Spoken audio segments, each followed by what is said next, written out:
Dans cette vidéo, je vais voir le sursis à statuer, qui est le paragraphe 3 dans le plan de ce cours.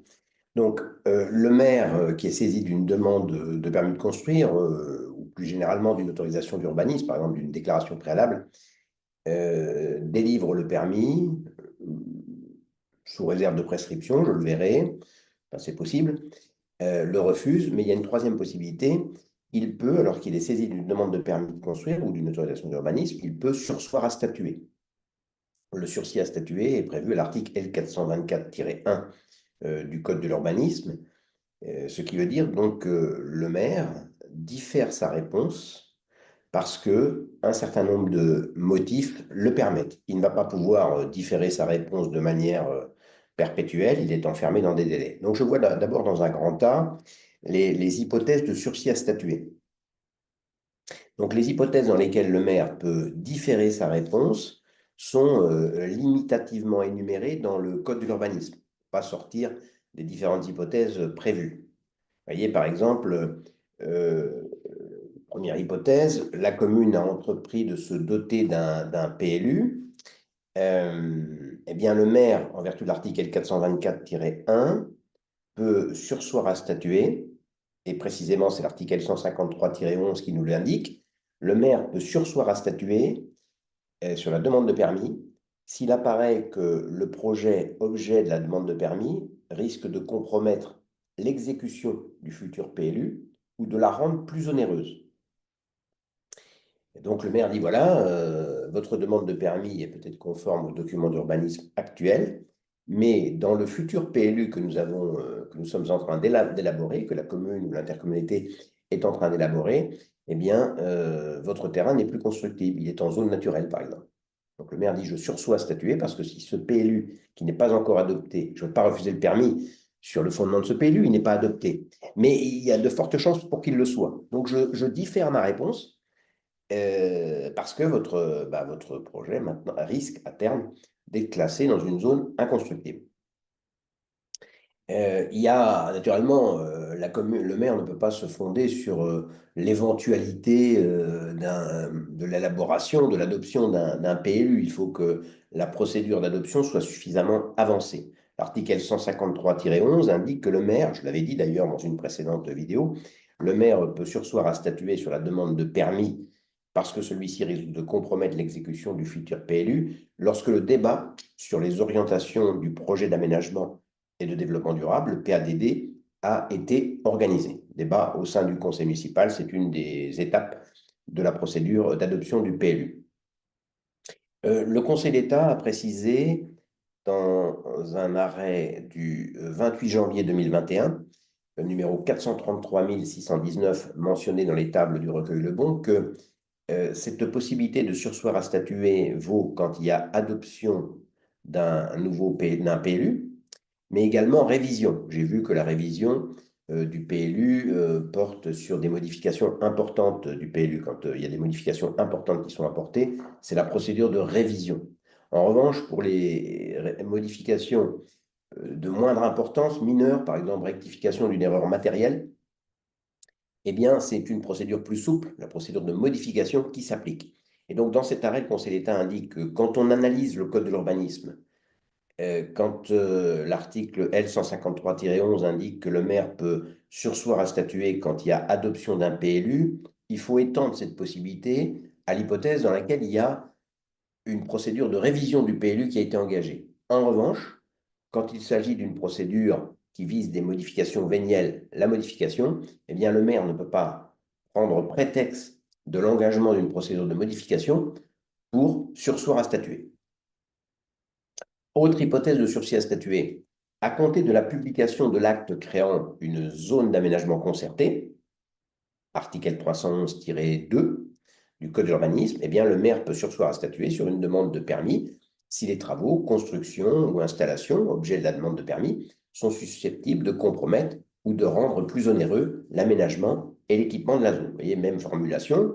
La zone d'aménagement concerté, je l'ai vu dans une précédente vidéo, c'est une opération d'aménagement d'ensemble. Elle a un objet précis.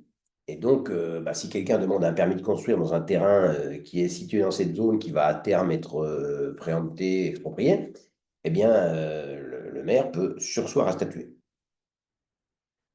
Troisième hypothèse de sursis à statuer possible, à compter de la décision de l'autorité administrative qui prend en considération la création d'un parc national. C'est une procédure qui est prévue dans le Code de l'environnement. Eh bien, les travaux, constructions et installations projetés dans les espaces ayant vocation à figurer dans le cœur du parc national. C'est le mot exact utilisé par le Code de l'environnement. Ça vise donc la partie la plus protégée du parc national. Tous travaux dans ce cœur qui auraient pour effet de modifier l'état des lieux ou l'aspect des espaces en cause sont soumis à autorisation administrative. Eh bien, saisie d'une telle demande, l'autorité administrative peut surseoir à statuer parce que le projet va compromettre la protection prévue dans le cœur du parc national. Alors, l'article L424-1 prévoit d'autres hypothèses, trois, je crois, trois hypothèses autres de sursis à statuer. Par exemple, dès la date d'ouverture de l'enquête préalable à la déclaration d'utilité publique d'une opération, eh bien, le maire peut surseoir à statuer puisque la déclaration d'utilité publique est poursuivie et prise dans le but de mener une opération d'expropriation pour un but d'utilité publique, par exemple construire un gymnase. Donc la collectivité a entrepris une procédure d'expropriation. Il y a eu ouverture de l'enquête préalable à la déclaration d'utilité publique. Donc, si un propriétaire d'un terrain qui va faire l'objet de l'expropriation dépose une demande de permis de construire pour construire une maison, il dit ah bah non, je surseois à statuer parce que si l'opération d'expropriation arrive à son terme, votre terrain sera exproprié pour construire un gymnase. Si entre-temps vous construisez une maison, ça va rendre plus onéreuse l'opération, puisqu'il va falloir indemniser non pas un terrain nu, mais une maison. Autre hypothèse, lorsque les travaux, les constructions ou des installations sont susceptibles de compromettre ou de rendre plus onéreuse l'exécution de travaux publics, eh bien, dès lors que la mise à l'étude d'un projet de travaux publics a été pris en considération, le maire peut surseoir à statuer sur la demande de permis. Il y a des travaux publics d'importance qui vont être menés, par exemple, construction d'une voie, d'une bretelle de raccordement. Une personne est propriétaire du terrain sur lequel va être réalisée cette bretelle de raccordement si le procédure va au bout. Et donc le maire dit je sursois à statuer parce que à terme, sur votre terrain, va passer une bretelle de raccordement. Donc je peux pas, je diffère ma réponse sur votre demande de permis de construire une maison parce que si la procédure va au bout de réalisation des travaux publics, ben, à cet endroit, il n'est plus possible de construire une maison. Et puis également, une troisième hypothèse donc, qui est visée à l'article L424-1, c'est lorsque une opération d'aménagement a été entreprise, opération d'aménagement au sens de l'article L311-1, eh bien, le maire peut surseoir à statuer si la demande de permis, le projet qui fait l'objet de la demande de permis, risque de compromettre ou de rendre plus onéreuse l'exécution de cette opération d'aménagement. Voilà donc les hypothèses dans lesquelles le maire ne doit pas accorder ou refuser le permis, mais différer sa réponse, surseoir à statuer. Le maire peut surseoir à statuer pendant un délai maximal de 2 ans, délai sursis à statuer qu'il peut prolonger, passer ces 2 ans pour une année supplémentaire. Donc en tout, le sursis ne peut pas durer plus de 3 ans. Mais s'il décide donc de proroger le sursis pour une année, il doit se fonder sur un motif autre que celui qui avait justifié le sursis initialement. Le maire sursoit à statuer sur une demande de permis en se fondant sur l'adoption prochaine d'un futur PLU. Donc il dit je sursois pendant 2 ans. Au terme des 2 ans, ce PLU n'a pas été adopté. Il ne peut pas continuer à sursoir à statuer. Il doit se prononcer sur la demande de permis si la personne confirme sa demande. En revanche, il peut dire, ah ben, je décide de proroger d'une année le sursis à statuer, non pas en me fondant sur ce PLU qui n'a pas été adopté, mais sur la réalisation sur votre terrain d'une opération d'aménagement. Quand le maire prend une décision de sursis à statuer, il doit motiver sa décision. Il doit dire pourquoi il décide de surseoir à statuer. Et donc, au terme du délai du sursis à statuer, eh bien, le pétitionnaire, qui avait fait une demande de permis de construire qui n'a pas été examinée, eh bien, au terme, il peut donc confirmer sa demande de permis, confirmation qui doit intervenir 2 mois après l'expiration, au maximum après l'expiration du délai de validité du sursis. Et donc là, le maire devra se prononcer à nouveau sur la demande de permis. Il ne pourra pas dire, viens de vous le dire, hein, il ne pourra pas dire, ah ben, je sursois à statuer à nouveau parce que le PLU est en cours d'élaboration. Non, s'il n'a pas été adopté dans les 2 ans, on ne peut pas sursoir indéfiniment.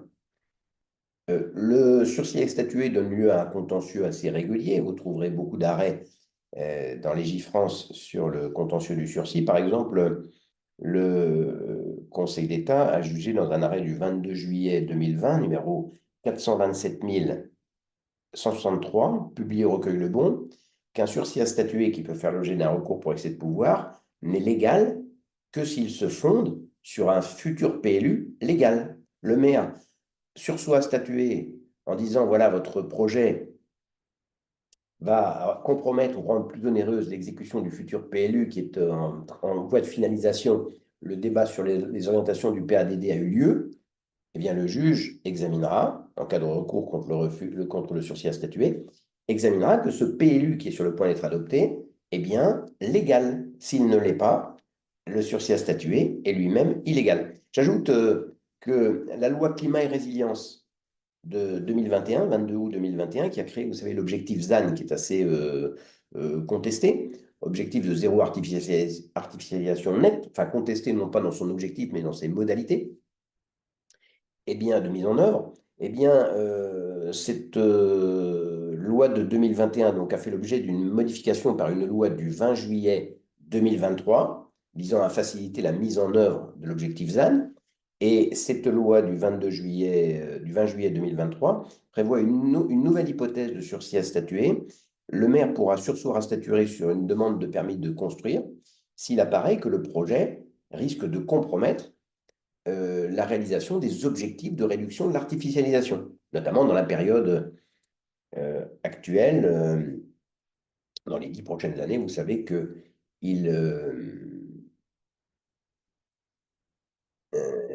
il faut réduire de moitié l'artificialisation par rapport aux 10 années précédentes.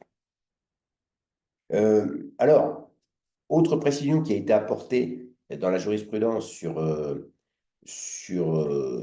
le sursis à statuer, on va appeler ça un grand B, hein, j'ai dit grand A, champ d'application du hypothèse de sursis à statuer, grand B, application jurisprudentielle. Je change un peu le plan que j'ai présenté. Et par exemple, le Conseil d'État a estimé que le sursis à statuer s'analyse en un refus de permis, ce qui n'est pas vrai, mais s'analyse en un refus de permis au sens de l'article L600-2 du Code de l'urbanisme. Que dit cet article? L'article L600-2 du Code de l'urbanisme dispose que lorsqu'un refus opposé à une demande d'autorisation d'occuper ou d'utiliser le sol ou l'opposition à une déclaration de travaux a fait l'objet d'une annulation juridictionnelle, la demande d'autorisation ou la déclaration confirmée par l'intéressé ne peut faire l'objet d'un nouveau refus ou être assortie de prescriptions spéciales sur le fondement de dispositions d'urbanisme intervenues postérieurement, après donc la date d'intervention de la décision qui a été annulée, sous réserve que l'annulation soit devenue définitive et les plus susceptibles de recours, et que la confirmation de la demande, le pétitionnaire confirme sa demande suivant dans les 6 mois à compter de la notification de l'annulation de la décision par le tribunal. Donc, de quoi s'agit-il? Une personne demande un permis de construire, le maire le lui refuse, il y a un recours, le pétitionnaire fait un recours contre ce refus de permis, le tribunal administratif juge ce refus illégal. Eh bien, cet article L600-2 indique que le maire saisi à nouveau d'une demande de permis, puisque le premier était refusé, ne peut pas opposer au pétitionnaire des règles d'urbanisme qui auraient été adoptées depuis la première demande. Parce que, vous voyez, finalement, l'illégalité du premier refus bénéficierait à la commune. Je vous ai illégalement refusé un permis de construire en me fondant sur un PLU. Mon refus est annulé. Mais je confirme, vous me redemandez le permis, ben, je, vous le je refuse le permis en me fondant sur un nouveau PLU qui a été adopté. Non, ça, ce n'est pas possible. Parce que ça voudrait dire que l'illégalité, la première illégalité, ben, finalement, profite à la commune, puisque ça lui permet, grâce au temps qui s'est écoulé entre le moment où elle a refusé le premier permis et le moment où le juge annule ce refus, eh bien, la commune profite de l'adoption d'un nouveau PLU. Non, il faut se replacer à la situation qui existait lorsque le premier refus a été opposé, appliquer les règles d'urbanisme qui existaient au moment où le premier refus a été opposé. Eh bien, le Conseil d'État a jugé que c'est un arrêt du Conseil d'État du 9 mars 2016, numéro 383 060, que cette règle de l'article L600-2, on n'oppose pas de nouvelles règles d'urbanisme après annulation d'un refus de permis, s'applique également au sursis à statuer.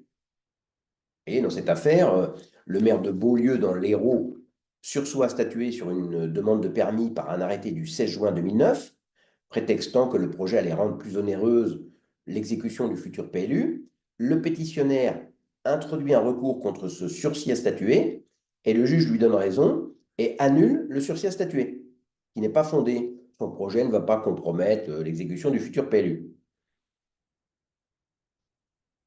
Ou non, c'est pas ça. Le tribunal administratif, dans un jugement du 16 décembre 2010, le tribunal administratif de Montpellier annule le sursis à statuer au motif que la commune n'établit pas, à la date du sursis, le 7 juin 2009, que la révision du poste, qui va être transformé en PLU, était suffisamment avancée pour justifier un refus un sursis à statuer. Et finalement, le PLU a été adopté le 14 février 2011, le PLU qui n'était pas suffisamment avancé.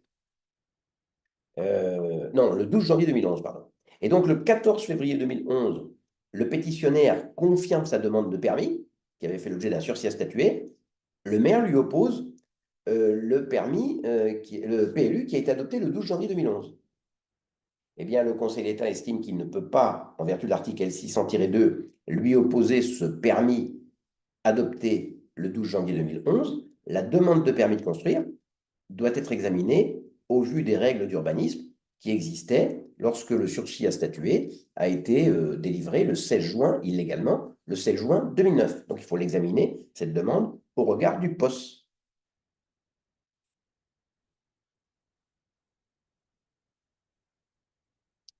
Alors, je vous le disais, hein, lorsque le maire sursoit à statuer, il doit motiver sa décision, c'est-à-dire il doit indiquer les considérations de droit et de fait qui le conduisent à sursoir à statuer. Il doit aussi, naturellement, comme toutes ces décisions administratives, indiquer les voies et délais de recours ouverts contre le sursis à statuer. Cour administrative d'appel de Toulouse, 23 mars 2023, numéro 20 TL 23 774.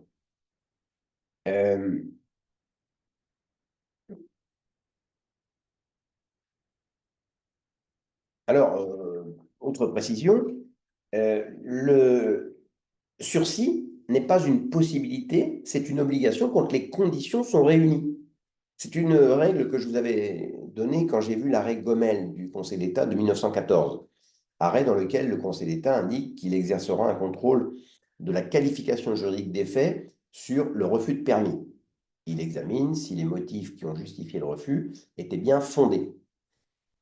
Et donc, il résulte de cette jurisprudence qui implique donc, que le juge exerce un contrôle normal sur le refus de permis, et ça vaut également pour le sursis à statuer, que quand le texte dit le maire peut refuser le permis si le projet n'est pas desservi par les réseaux, si le projet n'est pas desservi par une voie publique, si le maire peut refuser le permis si le projet ne présente pas toutes les garanties de sécurité publique.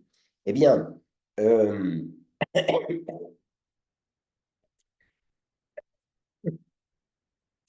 le, en dépit de l'application du verbe pouvoir, dès lors que le juge exerce un contrôle entier, ça veut dire que le maire doit surseoir, et non pas peut, doit surseoir à statuer si les conditions sont remplies. Je vous donne un exemple, c'est un arrêt de la Cour administrative d'appel de Lyon du 27 septembre 2022, numéro 20 LY 03 833. Le maire de Trepte, TREPT, dans l'Isère, accorde un permis de construire une maison. Un voisin attaque le permis, soutenant que le maire aurait dû surseoir à statuer, car la commune est sur le point d'adopter un nouveau PLU. Le maire, en vertu de l'article L 424-1, je viens de vous le dire, peut surseoir à statuer si le projet risque de compromettre l'exécution du futur PLU ou de le rendre plus onéreuse dès lors que le PLU est suffisamment avancé. C'est-à-dire que le débat sur les orientations du PPADD a eu lieu. Donc le pétitionnaire le voisin dit au maire, vous auriez dû, au lieu d'accorder le permis, surseoir à statuer parce que le projet de PLU était suffisamment avancé. Ben, le maire ne peut pas dire non, mais je peux, je ne suis pas obligé. Non, la Cour administrative constate qu'effectivement, le projet de PLU était suffisamment avancé, que le terrain sur lequel la personne veut réaliser le projet va être classé dans le prochain PLU en zone agricole, donc inconstructible. Par conséquent, le maire devait surseoir à statuer. Pas pouvait, il devait. Il ne devait pas refuser le permis puisque le PLU n'a pas encore été adopté. Mais il devait surseoir à statuer. Alors, je vois maintenant, ça sera plus rapide dans un grand 4, les opérations qui sont, dans paragraphe 4, les opérations qui sont soumises à un régime d'autorisation prévu par une autre législation. En effet, en droit administratif français, il y a le principe d'indépendance des législations. Par conséquent, un même projet peut être soumis à des polices différentes, au code de l'urbanisme, mais à d'autres réglementations. Quelqu'un qui demande, par exemple, une autorisation pour construire un établissement artisanal, industriel, agricole d'une certaine envergure devra avoir une autorisation au titre de la police des installations classées, par exemple. Et puis, il devra aussi avoir un permis de construire s'il s'agit d'un projet de construction, même sans fondation. Et donc, il faut, en vertu du principe d'indépendance des législations, bah, chaque autorité, si j'ose dire, est dans son couloir.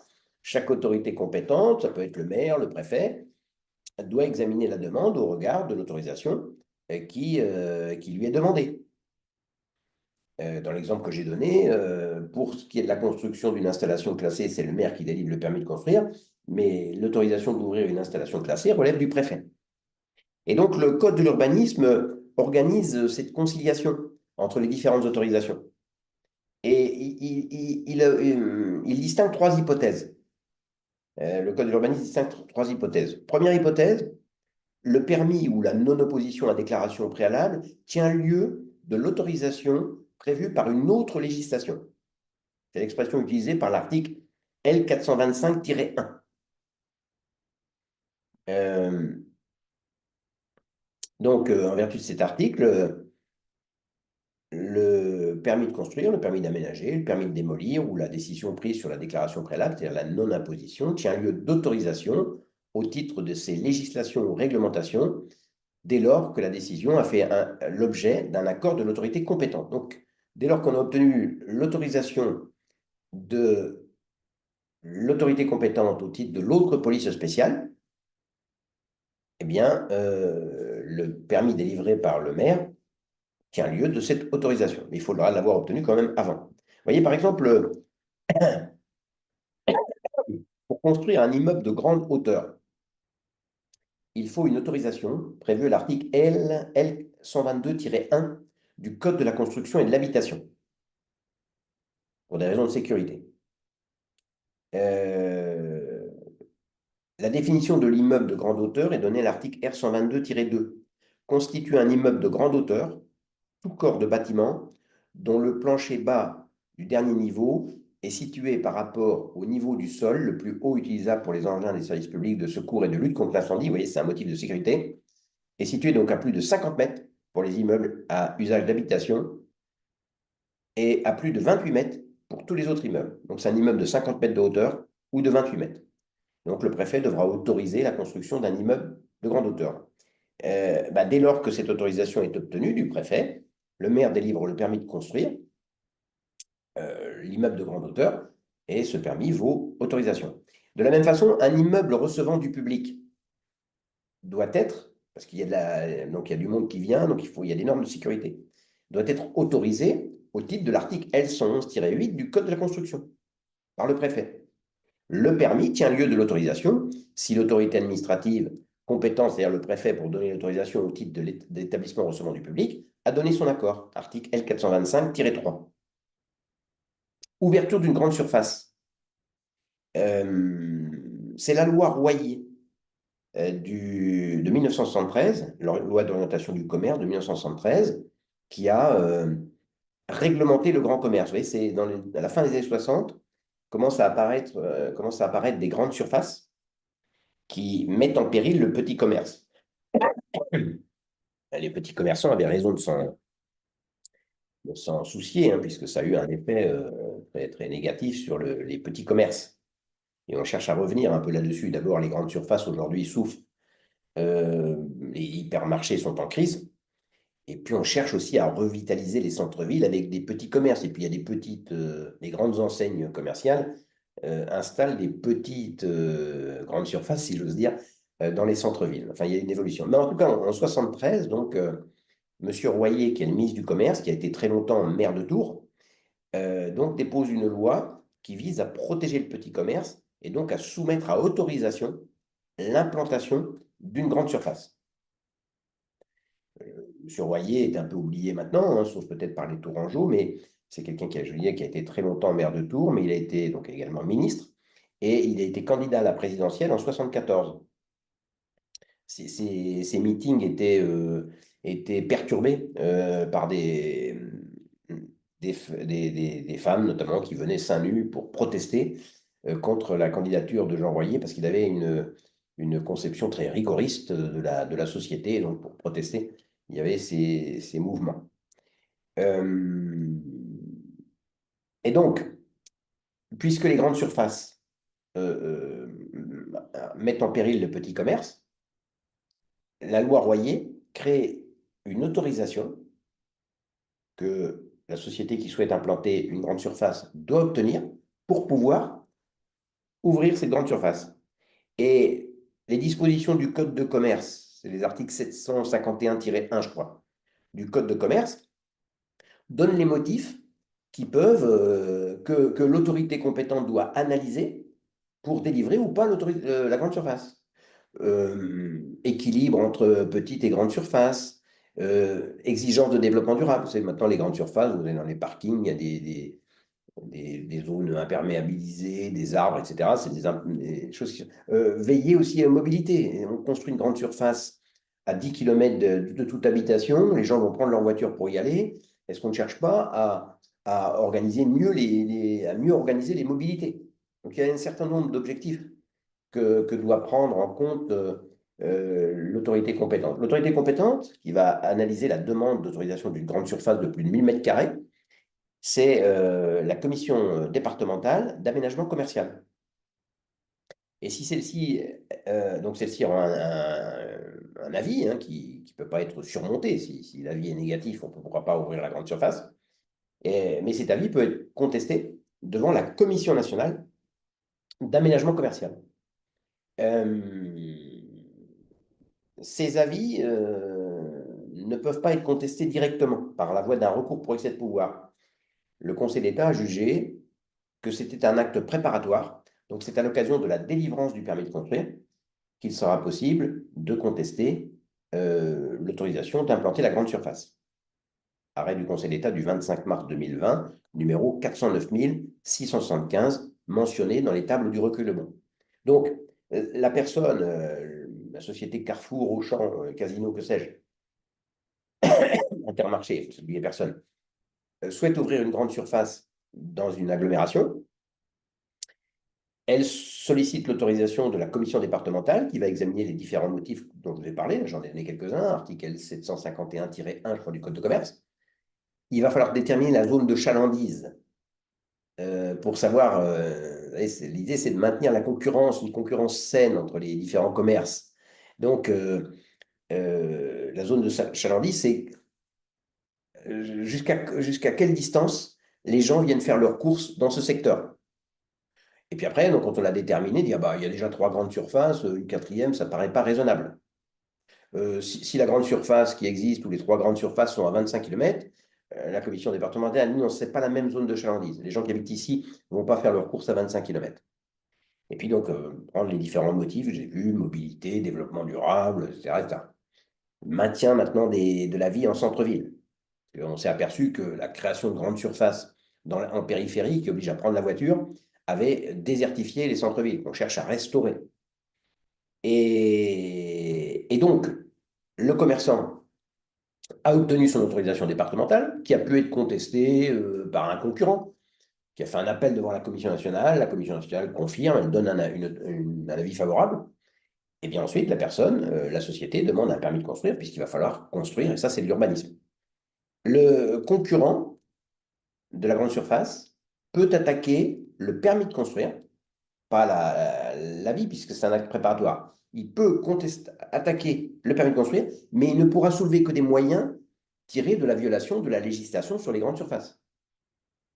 Il ne peut pas, hein, si c'est un concurrent, dire je soutiens que la construction viole tel article du PLU, sauf à ce qu'il habite en face et qu'il soit un voisin immédiat ayant intérêt à contester le permis au regard des règles d'urbanisme. Mais souvent, ce n'est pas le cas. Donc, si c'est Intermarché qui s'installe, Carrefour veut attaquer, bah Carrefour ne peut attaquer le permis qu'en soutenant que la loi Royer, enfin l'article L751-1 du Code de commerce, a été méconnu.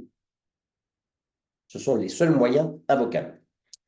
Deuxième hypothèse vue dans le Code de l'urbanisme sur la conciliation entre les différentes autorisations et le permis de construire. Deuxième hypothèse, l'autorisation délivrée au titre d'une autre législation dispense de permis ou de déclaration préalable.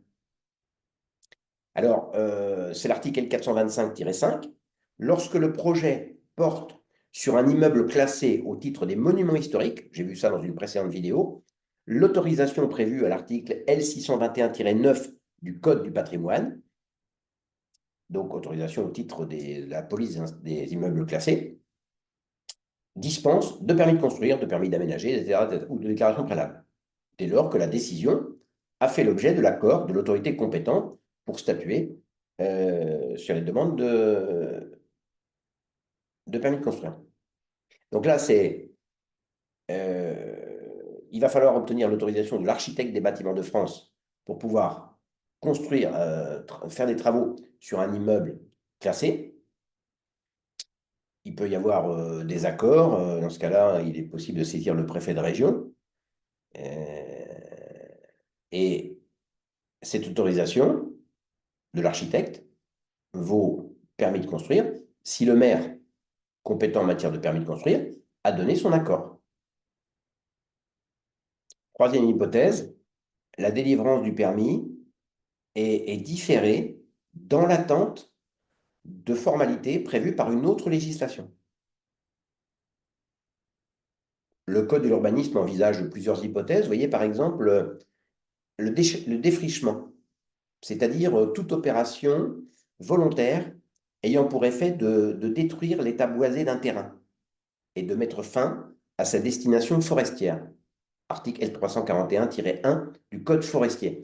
Eh bien, ce défrichement est soumis à autorisation prévue par le Code forestier.